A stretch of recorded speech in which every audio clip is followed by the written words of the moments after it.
Pemirsa, 18 tahun lalu tsunami meluluh lantakkan tanah Rencong. Ratusan ribu nyawa menjadi korban kala bencana tak terduga itu datang. Warga Aceh pun memperingati tsunami yang menjadi bencana terbesar di Indonesia.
Puji dan syukur yang panjangkan kepada Allah Subhanahu wa Ta'ala. Pada hari ini kita masih diberikan waktu, kesehatan dan kesempatan dalam rangka menghadiri rangkaian acara kita memperingati 18 tahun tidak terasa.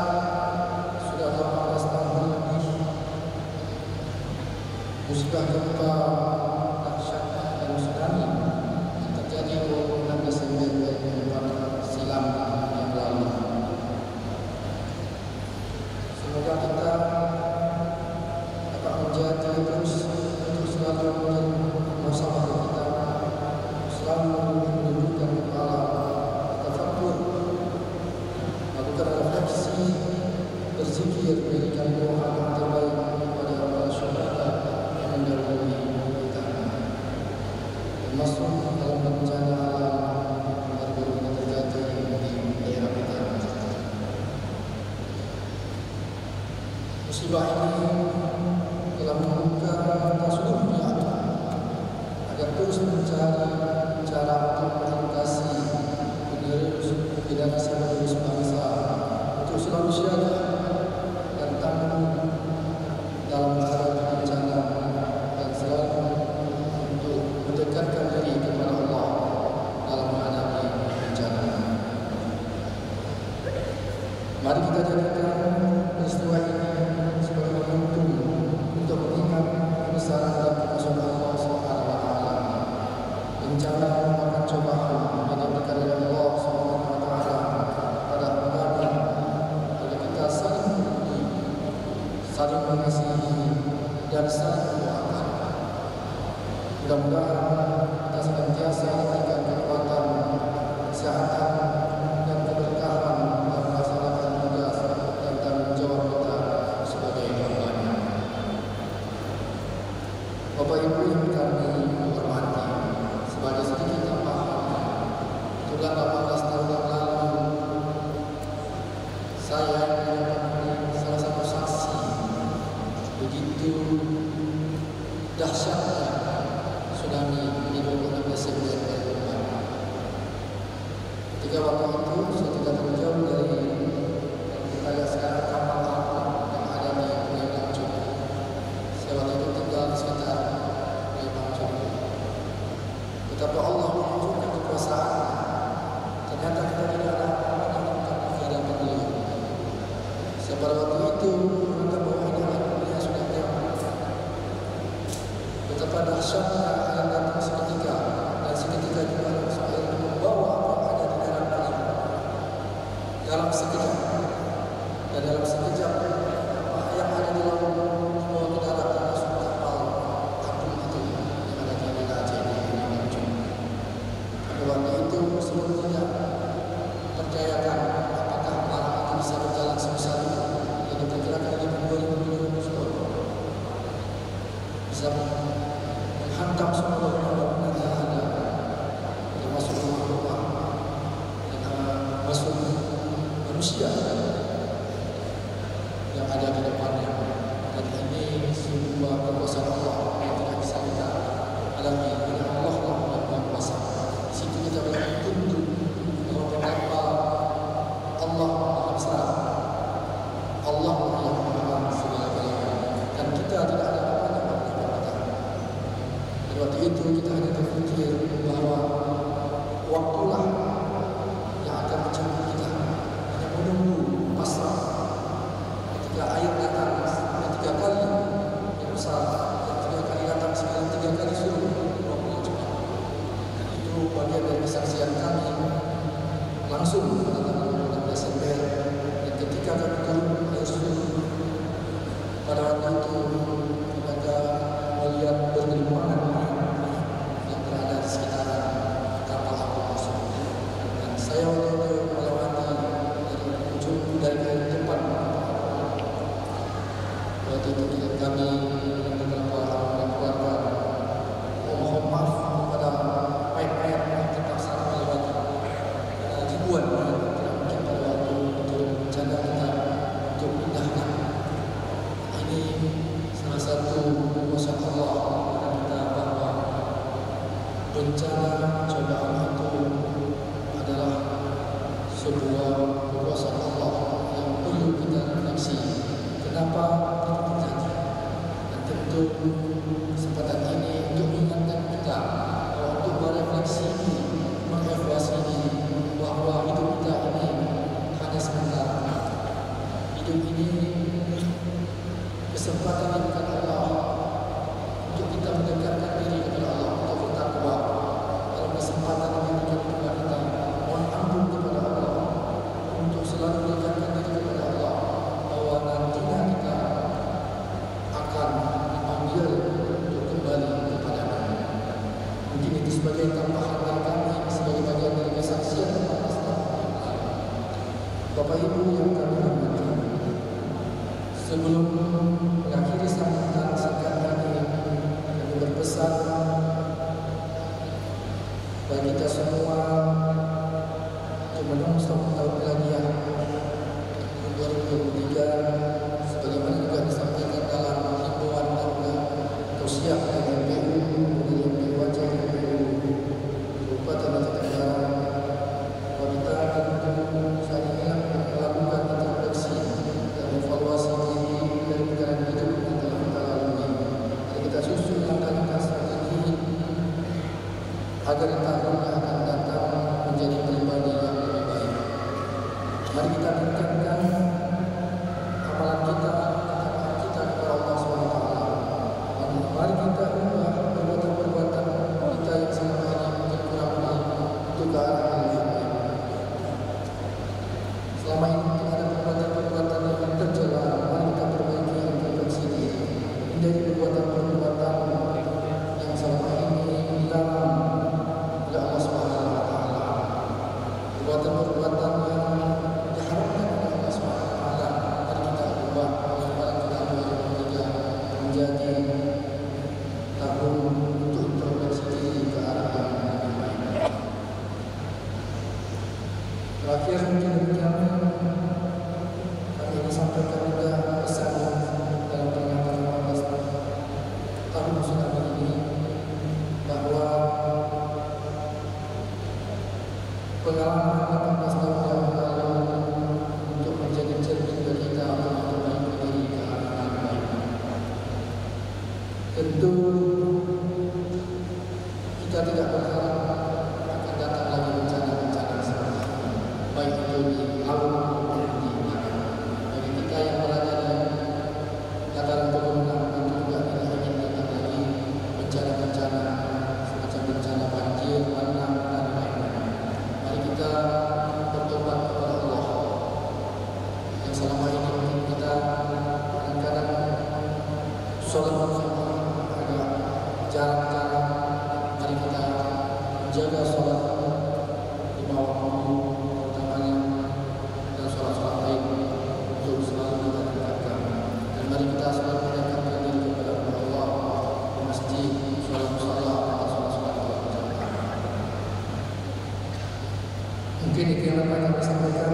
Semoga hari ini lebih baik dari kemarin dan dari hari-hari mendatang. Semoga Allah SWT memberikan kita keimanan dan ketakwaan yang lebih baik di tahun 2023. Insyaallah demikian.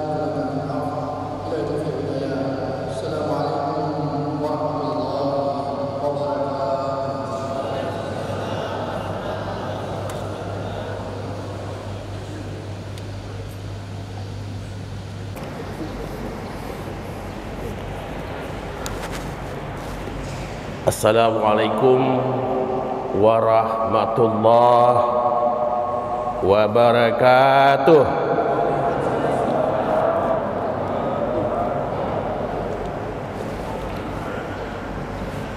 Alhamdulillahi rabbil alamin, wa bihi nasta'in ala umurid dunya waddin. Ashhadu an la ilaha illallah wahdahu la syarikalah, sadaqa wa'dah wa'ada jundah, wa ashhadu anna sayyidana wa nabiyyana Muhammadan abduhu wa rasuluh adal amanah wa balagha risalah wa abada rabbahu hatta atahal yaqin. Qala Allah ta'ala fil Qur'anil Karim, a'udzu billahi minasy syaithanir rajim, bismillahirrahmanirrahim. Ahasiban nas ayyutraku ayyaqulu amanna wa hum la yuftanun. Wa qala nabiyyuna Muhammad sallallahu alaihi wasallam, iza ahabballahu 'abdan ibtala'ah liyasma'a tadarru'ahu. Sadaqallah wa sadaqan nabiyyuna Muhammadin sallallahu alaihi wasallam, wa nahnu ala zalika minasyahidin. Pertama-tama penghormatan saya kepada Bapak Bupati Kabupaten Aceh Tenggara, kemudian kepada Bapak Ketua DPR Kabupaten Aceh Tenggara,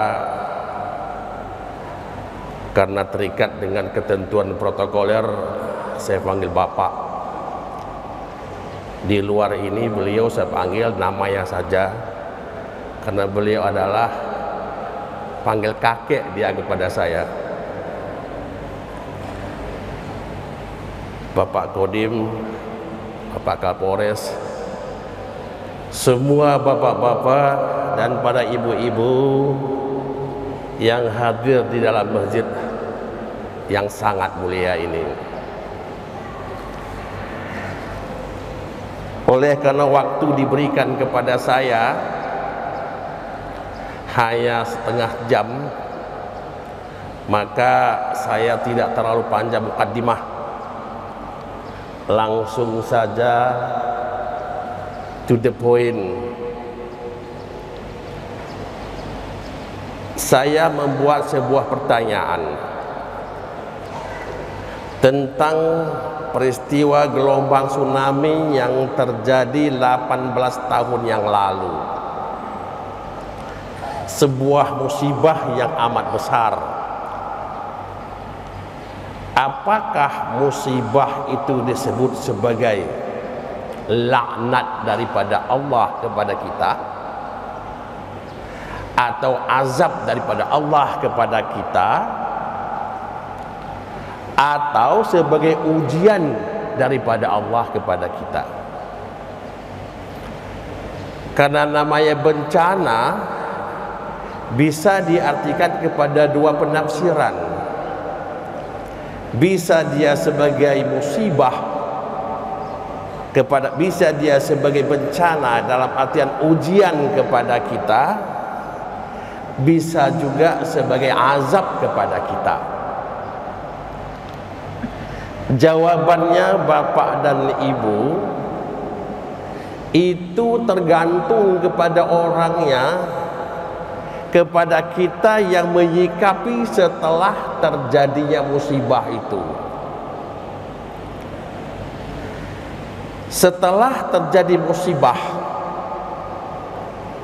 setelah terjadi bencana, lalu kita menyikapi dengan penuh kesabaran terhadap musibah yang menimpa kita, dan kita menerima takdir Allah Subhanahu wa ta'ala, maka itu adalah sebagai ujian, dan kita boleh dikatakan berhasil untuk mengatasinya.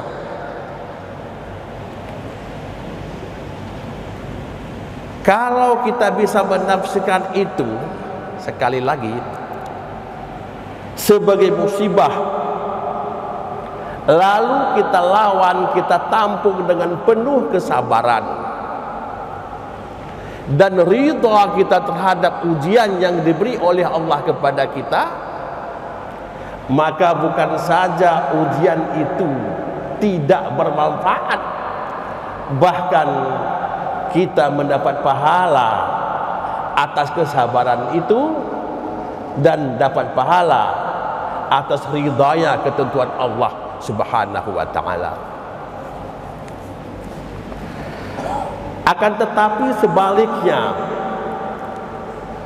jika ada musibah seperti itu, baik tsunami dan lain-lainnya, kita merasa suudzon kepada Allah, tidak sabar menerimanya, dan tidak rela qada Allah yang diberikan kepada kita, maka ketika itu kita disebut sebagai orang yang menerima azab daripada Allah Subhanahu wa ta'ala.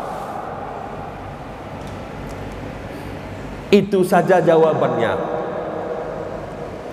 Lalu kalau kita berpendapat bahwa peristiwa itu sebagai ujian dalam rangka meningkatkan iman, itulah yang telah dikatakan oleh Allah Subhanahu wa ta'ala dalam Al-Quran, ahasiban nas ayatruku yaqulu amanna wa hum la yuftanun. Apakah boleh manusia itu dibiarkan berkata? Apakah bisa manusia itu mengatakan amanna, kami telah beriman, atau saya telah beriman, atau kita telah beriman, wahum la yuftanun, padahal mereka belum diuji, belum dites, belum dicoba, bapak-bapak. Artinya Allah ingin mengatakan kepada kita, tidaklah semudah itu kita mengatakan saya orang beriman. Tidaklah segampang itu kita mengungkapkan kami adalah orang beriman. Tidak. Tapi Anda, kita, siapapun boleh mengatakan kalau telah datang kepada yang bersangkutan cobaan dan ujian yang bertubi-tubi. Menurut saya pribadi, analisa saya, musibah atau bencana yang terjadi 18 tahun yang lalu adalah sebuah ujian daripada Allah dalam rangka meningkatkan keimanan dan ketakwaan mereka.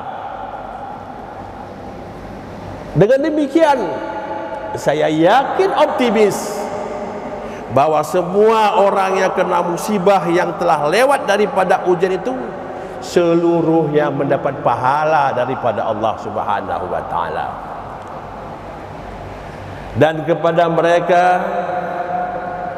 sebagai syuhada yang meninggal dunia, kita yakin optimis tidak mendahului.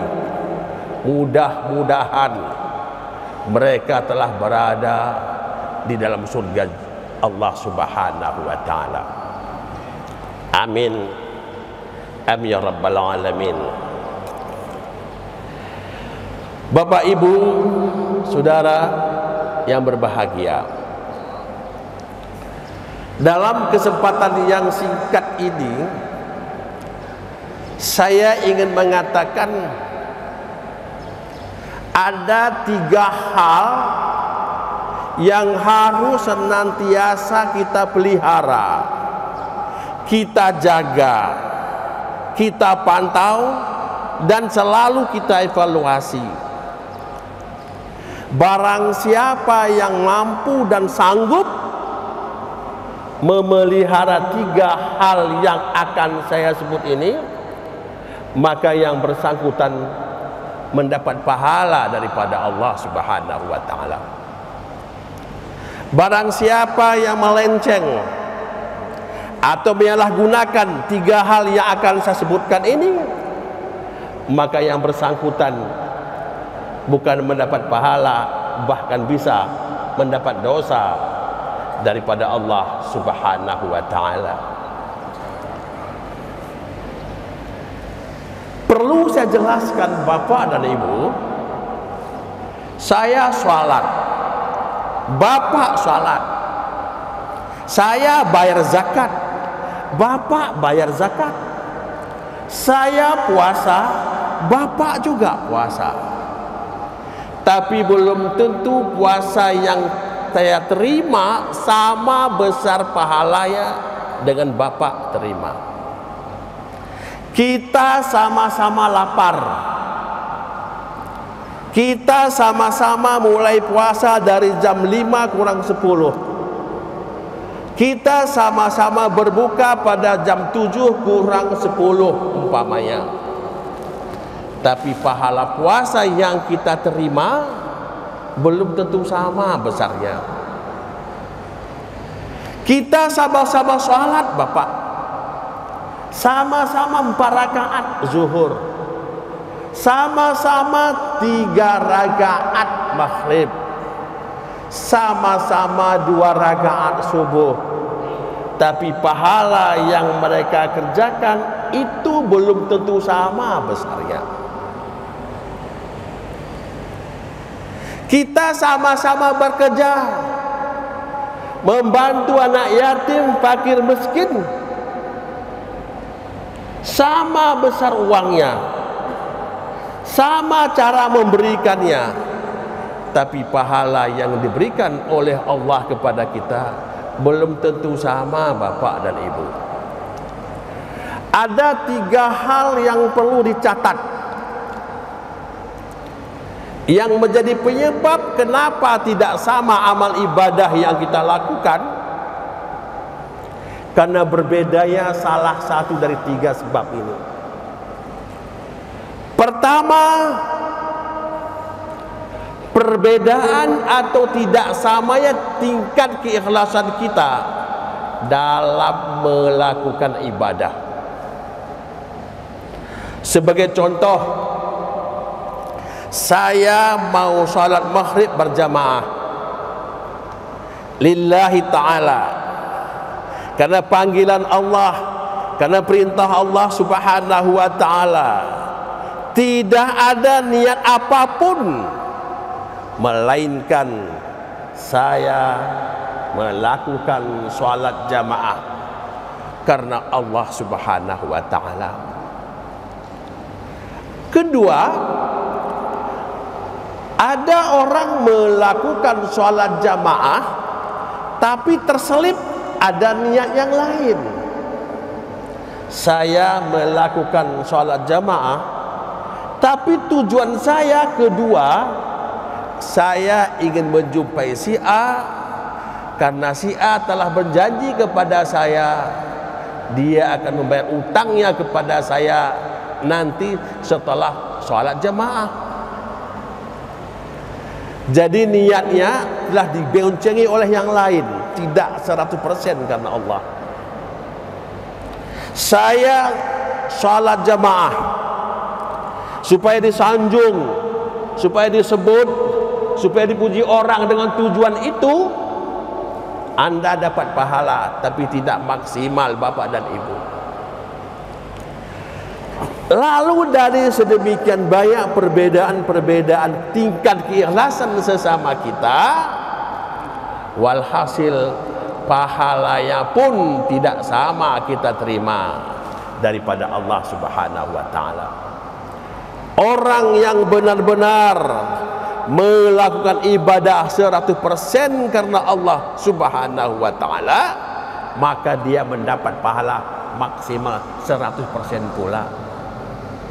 Orang yang melakukan ibadat karena ada niat terselip di dalam ibadah itu selain karena Allah, maka pahalanya juga tidak dia terima 100% karena niatnya telah bercampur dengan hal-hal lain daripada Allah Subhanahu wa taala.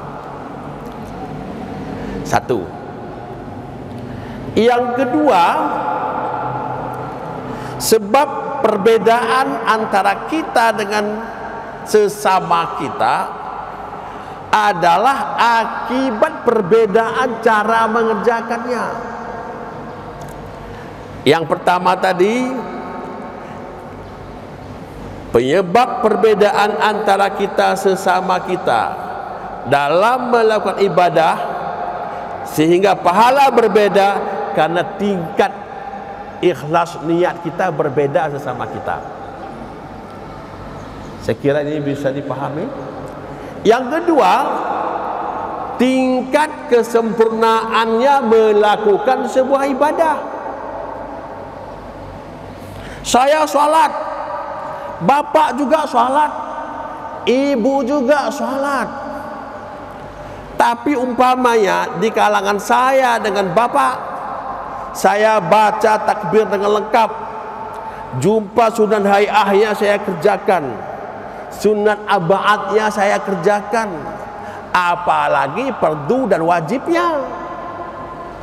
Ada sementara yang lain, dia baca hanya fardu dan wajibnya, dia tidak baca sunat hayahnya, tidak baca sunat abaatnya, dia tinggalkan itu.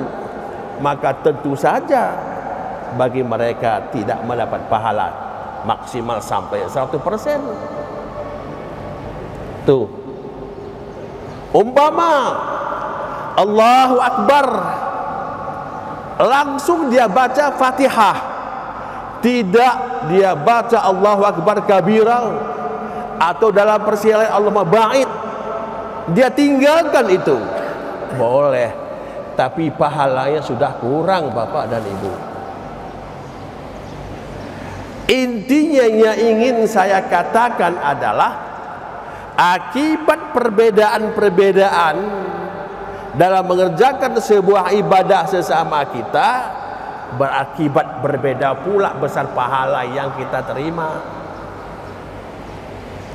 Dua, penyebab yang ketiga sehingga berbeda di antara kita sama-sama ibadah itu tergantung kepada tingkat kesukarannya melakukan ibadah, tingkat kepayahannya, sulitnya dia melakukan ibadah. Contoh, ada orang yang berangkat ke masjid ini jalan kaki dari rumahnya. Kenapa dia jalan kaki? Memang keadaan ekonominya masih sangat sederhana. Dia tidak punya kendaraan.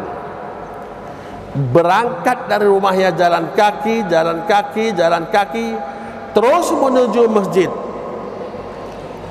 Lalu ada pula orang lain berangkat jamaah pakai kendaraan. pakai AC pula di dalam kendaraannya. Habis salat, maka Allah Subhanahu wa ta'ala berikan pahalanya kepada orang yang tingkat melakukan ibadah itu lebih berat daripada orang yang melakukan ibadah itu lebih ringan. Dalam konteks ini tentulah orang yang melakukan ibadah itu yang lebih ringan mendapat pahala lebih kecil daripada orang yang melakukan ibadah itu lebih berat. Contoh yang mungkin sering kita saksikan, bapak. Seorang bapak bekerja di tengah sawah sana pada bulan puasa. Dari jam 8 pagi pegang cangkol, rembas dan sebagainya, tidak pernah berhenti. Tapi yang bersangkutan tidak gara-gara itu dia tidak berpuasa. Lalu pada saat yang sama ada saudara yang bekerja di kantoran, di ruang ber-AC, puasa juga. Sudah pastilah saudara yang bekerja di tengah sawah atau di tengah hutan belantara sana dalam rangka mencari rezeki untuk keperluan anak dan istri, tapi tetap berpuasa, lebih berat ketimbang saudaranya yang berpuasa di ruangan ber-AC. Mana pula mungkin sama? Kalau umpamanya dia puasa di ruangan ber-AC, apa susahnya? Apa beratnya dibanding dengan orang yang naik becak? Dalam konteks ini bapak dan ibu, Allah berikan pahala kepada orang yang puasa, yang dia bekerja keras tapi tetap berpuasa, maka pahalanya lebih besar diberi oleh Allah daripada orang yang mengerjakan puasa tapi dalam ruangan yang ber-AC. Lalu kita analisa ini, kita perhatikan, kita simak, kenapa demikian? Apa hikmahnya? Apa alasan Allah Subhanahu wa ta'ala sehingga mereka diberikan pahala lebih besar? Jawabannya bapak dan ibu adalah untuk menunjukkan keadilan Allah Subhanahu wa ta'ala sesama umat kepada kita hambanya. Allah ingin menunjukkan keadilannya kepada kita sebagai hambanya. Dengan demikian pantasnya, sayugianya, sewajarnya orang yang bekerja di tengah sawah di sana pada bulan puasa tidak merasa kecewa dan tidak merasa dan berpikiran bahwa Allah itu tidak adil. Allah sangat adil sebab Allah telah tunjukkan kepada kita orang yang susah melakukan sebuah ibadat itu lebih besar pahalanya daripada orang yang sangat ringan melakukan sebuah ibadah. Sedemikian juga saudara-saudara memberikan infak dan sedekah. Ada tukang becak memberikan sedekah ke sebuah masjid 10.000. Ada orang jutawan memberikan sedekah 100.000. Tapi yang memberikan 10.000 tukang becak itu penghasilnya 1 bulan hanya 3 juta umpama. Yang memberikan bantuan 100.000 penghasilannya 1 bulan 100 juta. Ya, 100 juta 1 bulan. Lalu dia berikan 10.000, yang satu 100.000, yang satu 10.000. Jangan dianggap bahwa yang kecil memberikan bantuan itu sedikit pahalanya. Tidak. Kenapa? Sebab 10.000 bagi tukang becak itu besar. 10.000 bagi petani besar, 10.000 bagi tukang bangunan besar, 100.000 bagi orang yang kaya betul, yang penghasilan sampai 50 juta sebulan, itu kecil bagi dia. Alasannya apa? Karena Allah Subhanahu wa taala di dalam Al-Qur'an mengatakan hatta tunfiqu mimma tuhibbun, dermakanlah, berikanlah, bantulah orang-orang yang susah itu terhadap apa yang kamu cintai. Lan tanalul birra hatta tunfiqu mimma tuhibbun. Tidak akan kamu dapat kebaikan itu atau surga itu terkecuali kamu berikan, kamu infakkan, kamu bantukan apa yang kamu cintai, itu berikan. Apa yang kamu senang itu yang diserahkan. Apa yang kamu gembira, yang suka sekali, itu diberikan. Jangan diberikan yang kamu tidak suka. Kalau memang kita ingin masuk surga, lan tadul birra hatta tunfiqu mimma tuhibbun.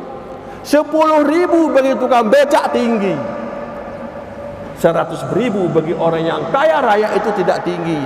Jadi kita jangan mengatakan bahwa 100.000 yang dia berikan sudah jamin masuk surga. Bukan itu ukurannya, saudara-saudara. Bukan itu patokannya bapak dan ibu.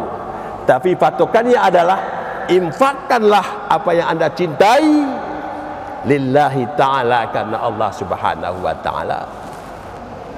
Mudah-mudahan habis ini informasi saya dengar ada pembagian kepada fakir dan miskin sebagai bantuan. Mudah-mudahan apa yang kita berikan itu ada sesuatu yang kita cintai, yang kita senangi, sehingga dengan infak yang kita berikan itu mampu mengantarkan kita ke dalam surganya Allah Subhanahu wa ta'ala. Saya yakin, optimis bahwa orang yang mau berikan dengan tanah ikhlas, benar caranya, tujuannya fi bardatillah, dalam rangka mencari keridaan Allah Subhanahu wa ta'ala, maka mereka itu akan dimasukkan ke dalam surga ya Jannatun Naim. Amin ya rabbal alamin. Mudah-mudahan waktu sudah pas setengah jam. Wabillahi taufiq wal hidayah. Assalamualaikum warahmatullahi wabarakatuh.